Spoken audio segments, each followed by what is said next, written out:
वसईतील अनेक भागांमध्ये कमरे एवढं पाणी साचलंय आणि या भागातून मार्ग काढताना आपण पाहतोय नागरिकांना बऱ्याच अडचणींचा सामना करावा लागतोय। दृश्य वसई विरारमधली आहेत। कमरेभर पाणी साचलेलं आहे। अनेक वाहनं देखील या पाण्यामध्ये अडकल्याचं आपल्याला दृश्यांमधून दिसतंय। अक्षरशः या रस्त्याला तलावाचं स्वरूप आल्याचं आपल्याला पाहायला मिळतंय। आपण थेट जाऊयात प्रतिनिधी मनोज तांबे यांच्याकडे। मनोज, सध्या वसई विरारमध्ये काय स्थिती आहे? सकाळपासूनच या ठिकाणी अक्षरशः कमरे एवढं पाणी साचल्याचं पाहायला मिळतंय।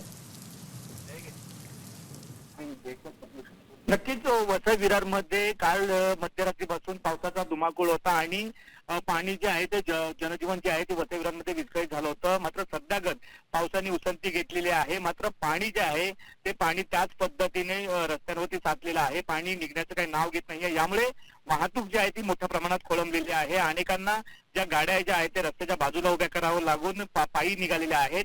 वसई विरार शहर महानगरपालिकेने त्याच अनुषंगाने आता ट्रॅक्टरची सेवा जी आहे ती सुरू केलेली आहे। वसईचा मधुबन परिसर असेल, संचिती असेल, घास रोड असेल, विरारचा बोलिंज असेल, नालासोपाराचा प्रगतीनगर असे जे सगळं मुख्य रस्ते जे आहेत ते आता सध्यागत 5 ते 7 फूट पाण्याखाली गेलेले आहेत। यामुळे ही जी परिस्थिती आहे ती भयान परिस्थिती निर्माण झालेली आहे। जर संध्याकाळी पुन्हा पावसाचा जोर कायम राहिला तर नक्की शहराची जी आहे ते बिकट अवस्था होताना आपल्याला पाहायला मिळेल। मात्र सध्या जरी पावसाने ओसंती घेतली असली तरी अनेक नदी नाले जे आहेत ते तुडुंब भरताना वाहताना आपल्याला पाहायला मिळत आहे। सध्याची परिस्थिती आहे पावसाने थोडीशी ओसंती घेतलेली आहे, मात्र जलभराव जसाच तसा आहे। नक्कीच धन्यवाद या संपूर्ण आढाव्यासाठी। आपण दृश्य पाहतोय वसई विरार परिसरातील या ठिकाणी मोठ्या प्रमाणात पाणी साचलेलं आहे। महानगरपालिकेनं नालेसफाईचा जो दावा केलेला होता तो फोल ठरल्याचं आपल्याला दृश्यांमध्ये स्पष्टपणे दिसतंय।